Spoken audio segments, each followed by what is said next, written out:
प्रिय दर्शकों, मैं आप सबका इस क्रमबद्ध बाइबल अध्ययन कार्यक्रम सत्यवचन में एक बार फिर से हार्दिक स्वागत करती हूँ।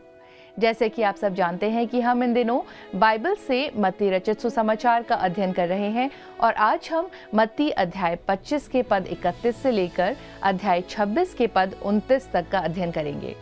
इस भाग में हम यीशु के अंतिम न्याय, भेड़ों और बकरियों का दृष्टांत, यीशु के क्रूस पर चढ़ाए जाने और मृत्यु के बारे में देखेंगे। साथ ही हम देखेंगे धार्मिक अगुवे की योजना और एक स्त्री का यीशु को बहुमूल्य इत्र से अभिषेक करना। अंत में यीशु का चेलों के साथ अंतिम फसह भोज की तैयारी को भी देखेंगे।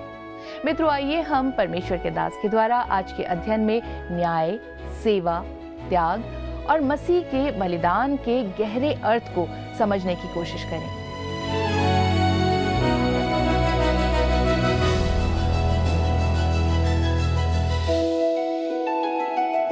प्रिय मित्रों, आप सभी को हमारे प्रभु यीशु मसीह के पवित्र नाम में प्रेम भरा नमस्कार। जैसा कि आपको याद है, हम शिष्यों के प्रश्न अर्थात तेरे आने का क्या चिन्ह होगा, इसका उत्तर प्रभु यीशु मसीह के द्वारा से देख रहे थे। हमने पिछले अध्ययन में 10 कुंवारियों का दृष्टांत देखा था जो इस्राएल के लोगों को प्रकट करता है, आपको याद होगा। परंतु उस समय तक मसीह विवाह के उपरांत अपनी दुल्हन अर्थात कलीसिया के साथ होगा और विवाह भोज के लिए प्रभु यीशु मसीह कलीसिया के साथ पृथ्वी पर आएगा। दोस्तों, अब हम आगे बढ़ते हैं। मत्ती 25 अध्याय के पद 31 से हम देखते हैं कि अन्य जाति राष्ट्रों का न्याय किस प्रकार से किया जाएगा। दोस्तों, अन्य जाति राष्ट्रों का न्याय इस अध्याय में परमेश्वर अपने लोगों को उस सच्चाई से सचेत करते हैं कि हमें अपने आप को उसके आगमन के लिए तैयार रखना है। यही बात अगले कुछ पदों में प्रकट की गई है। महाक्लेश के समय में भी सभी राष्ट्रों के लोगों को परमेश्वर के वचन और सुसमाचार को सुनने और ग्रहण करने का अवसर प्राप्त होगा। इस बात को भी आप याद रखिए। जैसा कि मत्ती के 24 अध्याय के पद 14 में बताया गया था कि राज्य का यह सुसमाचार सारे जगत में प्रचार किया जाएगा। परंतु फिर भी कुछ लोग होंगे दोस्तों उस समय जो परमेश्वर के संदेशवाहकों को, सुसमाचार सुनाने वालों को तथा मसीह के भाइयों को अस्वीकार करेंगे, उनके साथ वो विरोध करेंगे। इस प्रकार वे मसीह यीशु का भी तिरस्कार करेंगे। तब आइए हम आगे बढ़ते हैं। मत्ती 25 अध्याय के पद 31 को पढ़ते हैं। यहाँ पर लिखा है, जब मनुष्य का पुत्र अपनी महिमा में आएगा और सब स्वर्गदूत उसके साथ आएंगे तो वह अपनी महिमा के सिंहासन पर विराजमान होगा। दोस्तों, जैतून पर्वत के संदेश का संपूर्ण केंद्र बिंदु प्रभु यीशु मसीह को संसार के सिंहासन पर विराजमान करने पर आधारित है। यही मत्ती के सुसमाचार का संदेश भी है। वास्तव में परमेश्वर के संपूर्ण वचन का, पूरी बाइबल का संदेश यही है कि प्रभु यीशु मसीह को राजा के रूप में स्थापित किया जाए। दोस्तों, अब हम देखेंगे कि राष्ट्रों का न्याय किस प्रकार से किया जाएगा। आप पूछ सकते हैं, क्या इसका मतलब है कि लोगों का व्यक्तिगत न्याय नहीं किया जाएगा? जी हाँ दोस्तों, आप इसे उन व्यक्तियों के रूप में मान सकते हैं जिन व्यक्तियों से, जातियों से मिलकर यह राष्ट्रों का समूह बना है। परंतु जातियां परमेश्वर के प्रति जिम्मेदार हैं क्योंकि उन्हें यह जिम्मेदारी दी गई है। आइए हम पढ़ते हैं मत्ती 25 उसका 32 और 33। लिखा है, और सब जातियां उसके सामने इकट्ठा की जाएंगी और जैसे चरवाहा भेड़ों को बकरियों से अलग कर देता है वैसे ही वह उन्हें एक दूसरे से अलग करेगा। वह भेड़ों को अपनी दाहिनी ओर और बकरियों को बाईं ओर खड़ा करेगा। दोस्तों, ये सभी गैर यहूदी अन्य जाति लोग हैं जो महाक्लेश के समय संसार में थे और प्रभु के सामने भेड़ और बकरियों के मिश्रित समूह के रूप में उपस्थित होते हैं। उन्हें हमारा प्रभु न्याय के द्वारा 2 समूहों में अब विभाजित करता है। आइए हम पढ़ते हैं 34 पद से लेकर के पद 40 तक। लिखा है, तब राजा अपनी दाहिनी ओर वालों से कहेगा, हे मेरे पिता के धन्य लोगों, आओ उस राज्य के अधिकारी हो जाओ जो जगत की आदि से तुम्हारे लिए तैयार किया गया है। क्योंकि मैं भूखा था और तुमने मुझे खाने को दिया, मैं प्यासा था और तुमने मुझे पानी पिलाया, मैं परदेसी था और तुमने मुझे अपने घर में ठहराया, मैं नंगा था और तुमने मुझे कपड़े पहनाए, मैं बीमार था और तुमने मेरी सुधि ली, मैं बंदी गृह में था और तुम मुझसे मिलने आए। तब धर्मी उसको उत्तर देंगे, हे प्रभु, हमने कब तुझे भूखा देखा और खिलाया, या प्यासा देखा और पानी पिलाया? हमने कब तुझे परदेशी देखा और अपने घर में ठहराया, या नंगा देखा और कपड़े पहनाए? हमने कब तुझे बीमार या बंदी गृह में देखा और तुझसे मिलने आए? तब राजा उन्हें उत्तर देगा, मैं तुमसे सच कहता हूँ कि तुमने जो मेरे इन छोटे से छोटे भाइयों में से किसी एक के साथ किया, वह मेरे ही साथ किया। दोस्तों यहाँ पर आप देखते हैं महाक्लेश के समय मुहर लगाए गए 1,44,000 यहूदी पूरे संसार में राज्य के सुसमाचार का संदेश प्रचार करने के लिए जाएंगे, जो उनके पापों के लिए मसीह के बलिदान को स्वीकार करना और उसके शीघ्र आगमन के लिए तैयार रहना प्रकट करता है और होगा। इस समय भी दोस्तों कुछ राष्ट्र मसीह का इनकार करेंगे, ख्रीस्त विरोधी परमेश्वर के संदेश वाहकों को कटवा कर मार डालेंगे और उस समय जो भी उन्हें एक कटोरा ठंडा पानी देगा, जैसा हम जानते हैं, वह अपने जीवन को खतरे में डालेगा। इसका अर्थ यहाँ पर यह है, आज के समय में दोस्तों किसी को एक कटोरा ठंडा पानी या एक ग्लास ठंडा पानी देना एक साधारण बात है, परंतु महाक्लेश काल के समय उसका यह बहुत अधिक महत्व रखता होगा, क्योंकि उस समय किसी व्यक्ति को एक कटोरा ठंडा पानी देना भी अपने जीवन को जोखिम में डालना होगा। इसका अर्थ है कि मसीह यीशु के लिए खड़ा होना कठिन होगा तथा प्रभु यीशु मसीह को अपना प्रभु स्वीकार करने और अस्वीकार करने के आधार पर जातियों का न्याय किया जाएगा कि क्या आप प्रभु को स्वीकार करते हैं अपना उद्धारकर्ता या उसे अस्वीकार करते हैं। दोस्तों यहाँ पर प्रभु कहता है, जो कुछ तुमने मेरे इन छोटे से छोटे भाइयों में से किसी भी एक के साथ किया वह मेरे साथ किया है। दोस्तों इसका कारण है कि संदेश वाहक प्रभु यीशु मसीह को प्रतिनिधित्व कर रहे थे और उसको प्रतिनिधित्व करते हुए लोगों के पास जाते हैं, इसलिए वह ऐसा कहता है। उस संदेश में अपना विश्वास प्रकट करने पर यही एकमात्र प्रमाण होगा दोस्तों कि स्वर्ग का राज्य निकट है और उन्हें पश्चाताप करके मसीह की ओर फिरना है ताकि वे बचाए जाएं। इसी बात को प्रभु यहाँ पर कह रहे हैं। परंतु जो उसे अस्वीकार करेंगे उस समय में वे बकरियों के द्वारा यहाँ पर प्रकट किए गए हैं, जिनका सिर्फ न्याय किया जाएगा, जैसा प्रभु कहता है। अध्याय 25 के 45 और 46 में हम पढ़ते हैं इसी बात को। तब वह उन्हें उत्तर देगा, मैं तुमसे सच कहता हूँ कि तुमने जो इन छोटे से छोटों में से किसी एक के साथ नहीं किया वह मेरे साथ भी नहीं किया, और ये अनंत दंड भोगेंगे परंतु धर्मी अनंत जीवन में प्रवेश करेंगे। दोस्तों संपूर्ण जाति 1000 वर्ष के राज्य में प्रवेश करेगी तथा इनमें से कुछ लोग होंगे जो व्यक्तिगत रीति से मसीह का इनकार करेंगे, परंतु प्रभु यीशु मसीह के दूसरे आगमन के समय यह निर्णय लिया जाएगा कि कौन सी जाति 1000 वर्ष के राज्य में प्रवेश करेगी और कौन नहीं। जातियों का न्याय दूसरे आगमन पर ही होगा दोस्तों। इसके साथ ही यहाँ पर अध्याय 25 समाप्त हो जाता है, परंतु हम अध्याय 26 से अपने अध्ययन को आगे बढ़ाएंगे, जिसका मुख्य विषय इस प्रकार से है। क्रूस से पहले प्रभु यीशु मसीह के जीवन में घटी अंतिम घटनाएं, उसे पकड़ने का षड्यंत्र, बैतनिय्याह की मरियम के द्वारा प्रभु यीशु का अभिषेक, यहूदा इस्करियोती द्वारा सौदा करना, प्रथम प्रभु भोज का अनुष्ठान, पतरस के इनकार की भविष्यवाणी, गतसमनी के बगीचे में प्रभु का पीड़ा उठाना, यहूदा द्वारा धोखा देना, महायाजकों द्वारा प्रभु का पकड़ा जाना, काइफा और सनहेड्रीन की महासभा के सामने मुकदमा तथा पतरस का इनकार। ये सारी बातें इस अध्याय में हमें पढ़ने को मिलती है। मित्रों, मत्ती के सुसमाचार का यह सबसे लंबा अध्याय है। पद 30 की समाप्ति पर घटनाओं में एक विराम देखने को मिलता है। इस स्थान पर यूहन्ना 15 अध्याय से 17 अध्याय की घटनाओं को आप रख करके देख सकते हैं। एक और स्वाभाविक विराम है जो हमें पद 57 के आरंभ में देखने को मिलता है। मित्रों, इस अध्याय की प्रत्येक घटना और विवरण क्रूस की ओर इशारा करती है। यहाँ पर एक ऐसी अचूक सटीकता दी गई है जिससे पढ़ने वालों को ऐसा आभास होता है कि प्रभु यीशु मसीह परिस्थितियों के किसी बवंडर में फंस गए हैं या फंसा दिए गए हैं, जिस पर उनका कोई, अर्थात प्रभु यीशु मसीह का कोई नियंत्रण नहीं है और ये सारी घटनाएं उसके साथ घटते चले जा रही हैं। दोस्तों, इस अध्याय का ध्यानपूर्वक परीक्षण करने पर और अध्ययन करने पर, मनन करने पर आपको प्रकट करता है कि प्रभु यीशु मसीह ही इन परिस्थितियों का नियंत्रण कर रहे थे और जितना अधिक प्रभु यीशु मसीह क्रूस के निकट जा रहे थे वे इतना अधिक ही राजा के रूप में पहले से ज़्यादा दिखाई देते हैं। अर्थात प्रभु यीशु मसीह अपने नियंत्रण को, अपने अधिकार को यहाँ पर और ज़्यादा प्रकट करते देखे जा सकते हैं। अध्याय 26 और 27 में दर्ज सभी घटनाओं का अध्ययन 6 महीने पहले कैसरिया फिलिप्पी में प्रभु यीशु मसीह के द्वारा मत्ती 16 अध्याय के पद 21 में दी गई घोषणा के आधार पर किया जाना उचित है। दोस्तों, प्रभु यीशु मसीह परमेश्वर की समय सारणी के आधार पर, उस टाइम टेबल के आधार पर जो परमेश्वर ने ठहराया था, आगे बढ़ते हुए घटनाओं को नियंत्रित कर रहे थे। सब कुछ प्रभु के नियंत्रण में था। प्रभु यीशु मसीह कोई असहाय पीड़ित मनुष्य नहीं था जो धार्मिक षड्यंत्र और रोमी साम्राज्य की शक्ति के बीच में फंस गया था। ऐसा नहीं है। तो आइए दोस्तों, हम इसी विश्वास के साथ, इसी बात के आधार पर मत्ती 26 अध्याय के पद 1 को पढ़ते हैं, जहां पर यीशु को मारने का षड्यंत्र किया जाता है। जब यीशु ये सब बातें कह चुका तो अपने चेलों से कहने लगा। दोस्तों, कौन सी बातें?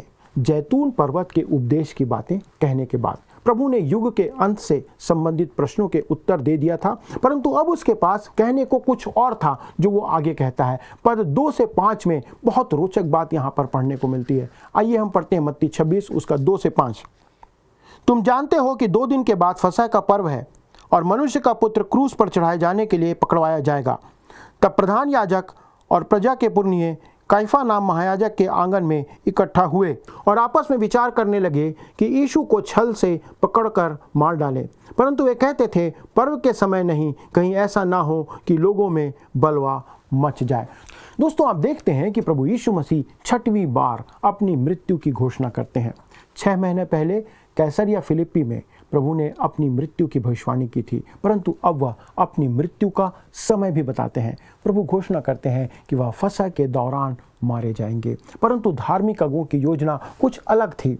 आप पद 5 को देखें, वहां कहता है, परंतु वे कहते थे, पर्व के समय नहीं, कहीं ऐसा ना हो कि लोगों में बलवा मच जाए। दोस्तों, यहाँ पर प्रभु ने कहा था कि वह फसह के समय में ही मारे जाएंगे, जो परमेश्वर की योजना है। यीशु के विरोधियों ने नहीं, परंतु स्वयं प्रभु यीशु ने ही अपनी मृत्यु का समय और स्थान निर्धारित किया था। दोस्तों, ये महत्वपूर्ण बात है यहाँ पर कि प्रभु यीशु मसीह के नियंत्रण में सारी चीजें आगे बढ़ रही हैं। मत्ती के सुसमाचार में दोस्तों, प्रभु यीशु मसीह राजा है और वही आदेश दे रहा है, वही सारी चीजों को नियंत्रित कर रहा है। और जब वह किसी अन्य समय से अधिक असहाय और निर्बल प्रतीत होता है दोस्तों, तब भी आप इस बात को देखेंगे कि वह अधिकार में बना हुआ है। सारी चीजें प्रभु यीशु मसीह के नियंत्रण में है। जैसे जैसे प्रभु यीशु क्रूस के निकट पहुंचते हैं, वो और भी अधिक राजा के रूप में अपने अधिकार को देखे जा सकते हैं। दोस्तों, हम इस घटना से पार होकर एक आश्चर्यजनक ज्योति में आते हैं, जो हमको पद 6 और 7 में पढ़ने को मिलता है, जहां पर बैतनिय्याह की मरियम के द्वारा प्रभु यीशु मसीह का अभ्यंजन होता है, उसका अभिषेक किया जाता है। पद 6 और 7 हम पढ़ते हैं। जब यीशु बैतनिय्याह में शमौन कोढ़ी के घर में था, तो एक स्त्री संगमरमर के पात्र में बहुमूल्य इत्र लेकर उसके पास आई, और जब वह भोजन करने बैठा तो उसके सिर पर उंडेल दिया। दोस्तों, बैतनिय्याह प्रेम का स्थान था, जैसे यरूशलेम घृणा का स्थान था। प्रभु यीशु अपनी मृत्यु के पहले या कुछ घंटों पहले बैतनिय्याह में रह रहे थे। दोस्तों, यह घटना शिमौन कोढ़ी के घर में घटती है। उसे शमौन कोढ़ी क्यों कहा जाता था? दोस्तों, एक समय था जब उसे कोढ़ की बीमारी थी, परंतु प्रभु यीशु मसीह ने निश्चित रूप से उसे चंगा किया। अब प्रभु यीशु और अन्य लोगों के साथ वह सहभागिता कर सकता था, उनके साथ बैठ सकता था, जिनके साथ अभी वह अपने घर में रात्रि भोज कर रहा था। दोस्तों, ये अंतर आप देखते हैं कि कैसे प्रभु यीशु मसीह की संगति में उसका जीवन बदल जाता है।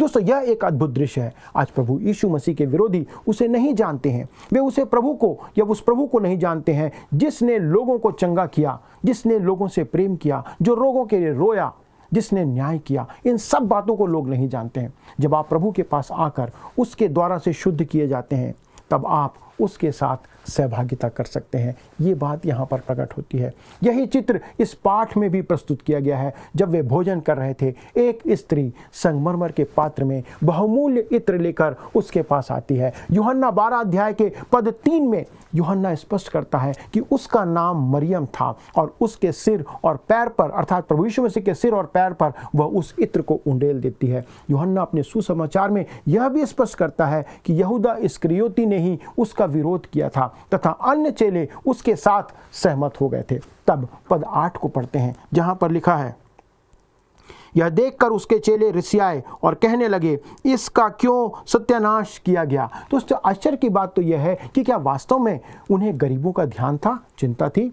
उन्हें देखकर मुझे आज के समाज में कुछ लोगों का विचार आता है, ख्याल आता है, जो हमेशा गरीबों की देखभाल करने की बात तो करते हैं, लेकिन वे स्वयं उनके लिए कुछ भी नहीं करते हैं। ये अंतर यहाँ पर आप देख सकते हैं। पद 9 में वहाँ पर लिखा हुआ है, इसे तो अच्छे दाम पर बेचकर कंगालों को बांटा जा सकता था। सही है दोस्तों, ऐसा किया जा सकता था। अनुमानित तौर पर उस इत्र की कीमत एक मजदूर के साल भर की मजदूरी के बराबर होती थी।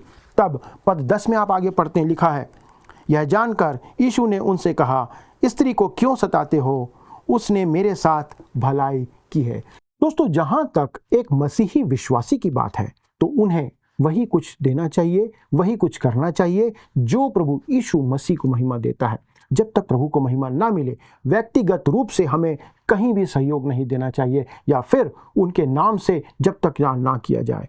तब पद 11 में हम आगे पढ़ते हैं, प्रभु कहते हैं, कंगाल तो तुम्हारे साथ सदा रहते हैं, परंतु मैं तुम्हारे साथ सदैव ना रहूंगा। दोस्तों, हम जो लोग कहते हैं कि हम मसीह पर विश्वास करते हैं और उसे आदर और महिमा देना चाहते हैं, हमें आज उसके नाम से अधिक करने की आवश्यकता है। तब पद 12 और 13 में पढ़ते हैं, उसने मेरी देह पर जो यह इत्र उंडेला है वह मेरे गाड़े जाने के लिए किया है।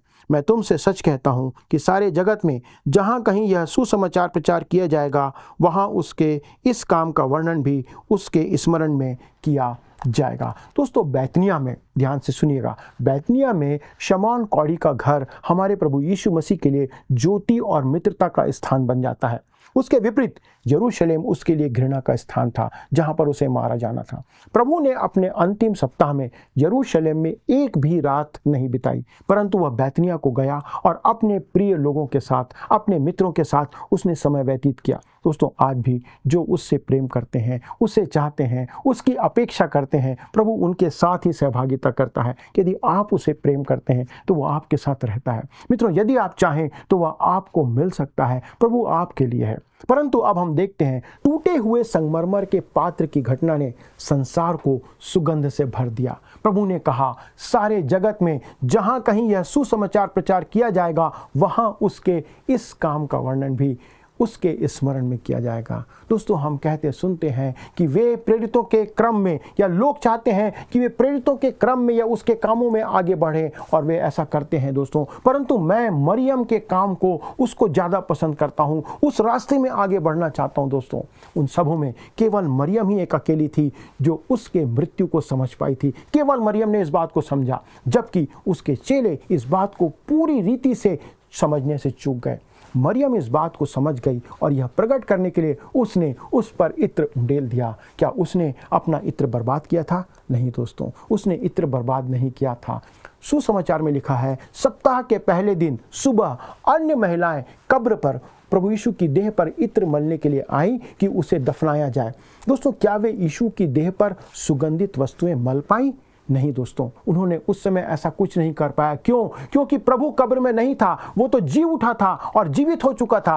केवल मरियम ही थी जिससे उसका अभिषेक करने का अवसर प्राप्त हुआ, जो उसने उसके मृत्यु से पहले उसके ऊपर इत्र उंडेला था। मित्रों, आज हमें अपने संगमरमर के पात्र को प्रभु यीशु मसीह के नाम से तोड़ने की आवश्यकता है। जब तक आप उसे तोड़ेंगे नहीं, आप उसके साथ नहीं हो सकते। दोस्तों, बाहर का संसार आज प्रभु यीशु मसीह को नहीं जानता है, इसलिए हमें बहुत सावधान रहना होगा कि हम जो कुछ भी करें वह परमेश्वर की महिमा के लिए करें, उसके नाम से करें, उसे महिमा देने के लिए करें। दोस्तों, हमें नहीं, परंतु प्रभु को महिमा मिलना चाहिए। यही बात यहाँ पर प्रभु कहता है। दोस्तों, अब हम इस ज्योति या उजाले के दृश्य से अंधेरे के दृश्य की ओर फिरते हैं और पढ़ते हैं मत्ती 26 अध्याय का पद 14 से 16, जहाँ पर हम देखते हैं, लिखा है, तब यहूदा इस्करियोती ने, जो 12 चेलों में से एक था, प्रधान याजकों के पास जाकर कहा, यदि मैं उसे तुम्हारे हाथ पकड़वा दूं तो मुझे क्या दोगे?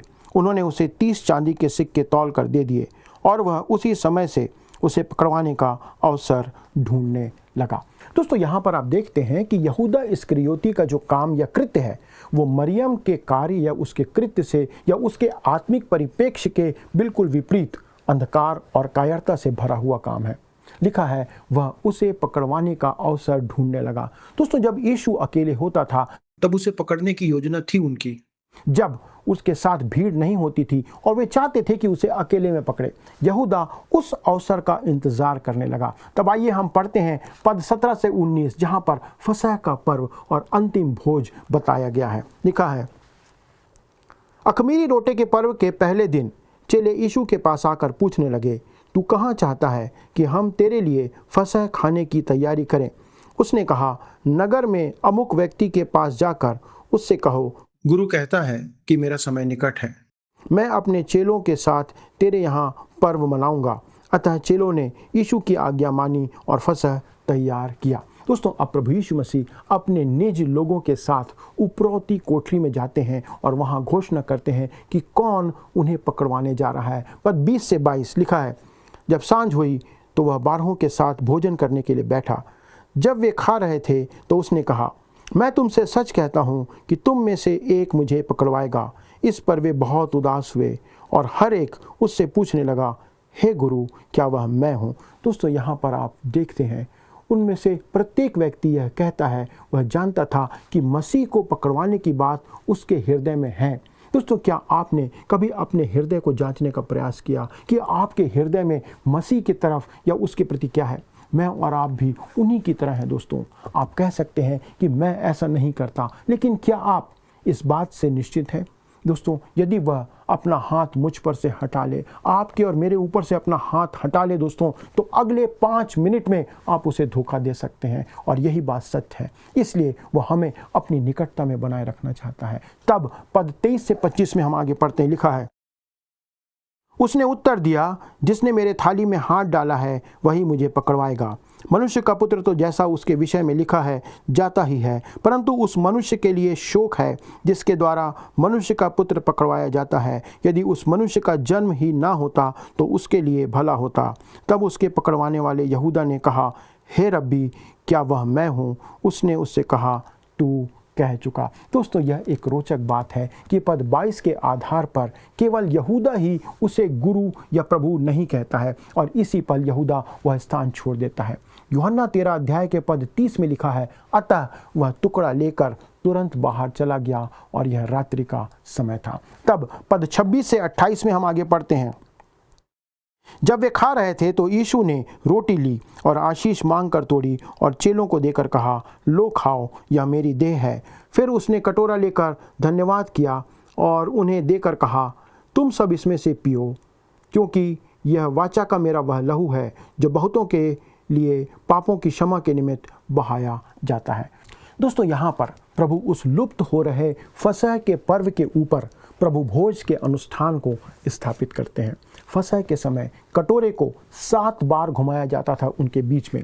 7वीं बार में यीशु ने प्रभु भोज के अनुष्ठान को स्थापित किया। फसह पर्व के समय वे लोग हलेल भजन गाया करते थे, जो कि भजन संहिता 111 से 118 में पाया जाता है। इसलिए दोस्तों, जब भी आप इसे अपने आत्मिक लाभ के लिए पढ़ते हैं तो इस बात को आप याद रखें कि प्रभु यीशु ने भी उस रात्रि के समय, उस शुभ रात्रि के दिन इस भजनों को गाया था। उस अंतिम भोज में उसने स्वयं के लिए एक नए प्रतीकों को स्थापित किया। दोस्तों, उन नए प्रतीकों को उसने स्थापित किया जो संगमरमर या पीतल से नहीं परंतु साधारण तत्वों से, रोटी से और दाखरस से बना था। दोस्तों, जब वह दूसरी बार आएगा तो दोनों उसकी मृत्यु का प्रतीक होंगे। तब पद 29 में हम पढ़ते हैं, लिखा है, मैं तुमसे कहता हूँ कि दाख का यह रस उस दिन तक कभी ना पीऊँगा जब तक तुम्हारे साथ अपने पिता के राज्य में नया ना पीऊँ। दोस्तों, सहस्त्राब्दी काल में फसह फिर से स्थापित किया जाएगा। प्रभु ने कहा कि वह अपने राज्य में फिर से दाखरस पिएगा। इसका अर्थ यह हुआ कि उस समय फसह का पर्व पुनः क्रूस की मृत्यु की ओर इशारा करेगा और मनाया जाएगा। फसह का पर्व जो सदियों से उसके आने की राह देख रहा था दोस्तों, वह शताब्दी काल में भी उसके आने की राह को देखता रहेगा। दोस्तों, आज के अध्ययन के द्वारा मुझे पूरा विश्वास है कि आपने परमेश्वर के वचन से आशीष पाई है, कोई नई बात को आपने सीखा होगा। दोस्तों, आइए हम प्रार्थना के साथ इस अध्ययन को समाप्त करें। स्वर्गीय पिता, हम धन्यवाद देते हैं आपके उस प्रेम के लिए प्रभु कि आपने अपनी मृत्यु को, अपने जी उठने को हमारे सामने प्रकट किया। और पिता परमेश्वर, जब हम उस भोज में इस बात को स्मरण करते हैं कि आप किस रीति से हमारे लिए मारे गए, गाड़े गए, जी उठे, आपने अपना लहू बहाया, प्रभु हमें ऐसा हृदय देना प्रभु कि हम आपके मृत्यु को, जी उठने को लोगों के बीच में प्रचार करते रहें। प्रभु, हम धन्यवाद देते हैं उस भोज के लिए, उस प्रभु भोज के लिए जो आपने अपने स्मरण में हमारे लिए स्थापित किया। हमारे सारे दर्शकों के लिए विनती करते प्रभु कि वे उसके वास्तविक अर्थ को समझते हुए हमेशा जब भी शामिल हों प्रभु, इस बात को स्मरण रखें। धन्यवाद के साथ विनती प्रभु यीशु ख्रीस्त के नाम से मांगते हैं, आमीन। प्रिय मित्रों, मुझे पूरा विश्वास है कि आज का अध्ययन आपके लिए आशीष का कारण था। अगले प्रसारण तक परमेश्वर का अनुग्रह आप पर बना रहे। प्रभु आप सभी को आशीष दे। प्रिय मित्रों, मुझे आशा है कि आपने आज के अध्ययन से अंतिम न्याय में परमेश्वर के प्रेम, करुणा और सेवा के कार्यों के आधार पर मूल्यांकन को सीखा। हमने ये भी देखा कि यीशु अपने दुख, मृत्यु और पुनरुत्थान को जानबूझकर स्वीकार कर रहे हैं, क्योंकि यही परमेश्वर के उद्धार की योजना का हिस्सा है। स्त्री द्वारा किया गया अभिषेक ये दर्शाता है कि सच्चा प्रेम और भक्ति बलिदान से भरी होती है। अंतिम फसह भोज हमें स्मरण कराता है कि यीशु का शरीर और लहू हमारे उद्धार के लिए दिया गया। मित्रों, क्या हमारा जीवन प्रेम, सेवा और आज्ञाकारिता से भरा हुआ है? क्या हम मसीह के बलिदान को समझकर उसके अनुसार जीवन जी रहे हैं? आज इस पर अवश्य ही विचार करना आवश्यक है। पिछले प्रश्न का उत्तर है बी, परमेश्वर के पवित्र आत्मा। 10 कुंवारियों के दृष्टांत और बाइबल में तेल परमेश्वर के पवित्र आत्मा का प्रतीक है। आज के अध्ययन पर आधारित प्रश्न है, चेलों ने फसह का भोजन तैयार करने के लिए क्या किया? ए, जंगल में गए। बी, नाव तैयार की। सी, यीशु के कहने पर नगर में जाकर तैयारी की। या डी, मंदिर में बलि चढ़ाई। मित्रों, इस प्रश्न का उत्तर हमें कल सुबह 6 बजे से पहले विकल्प ए, बी, सी या डी के साथ अपना नाम, पता, स्थान के साथ 9651433397 96514 33397 पर SMS या WhatsApp करें। मित्रों, यदि आप इस अध्ययन को दोबारा सुनना चाहते हैं तो स्क्रीन पर दिए वर्ड रिसाउंड्स टुडे हिंदी लिखकर आप हमारे YouTube पर सुन सकते हैं। अधिक जानकारी और प्रार्थना के लिए आप दिए गए नंबर 9651433397 96514 33397 पर कॉल करें। हमारे परामर्शदाता आपकी सहायता के लिए सदैव तत्पर रहें। प्रभु आप सभी को आशीष दे। क्या आपको यह कार्यक्रम पसंद आया? अभी हमें एक मिस कॉल करें और आप अगले विजेता हो सकते हैं।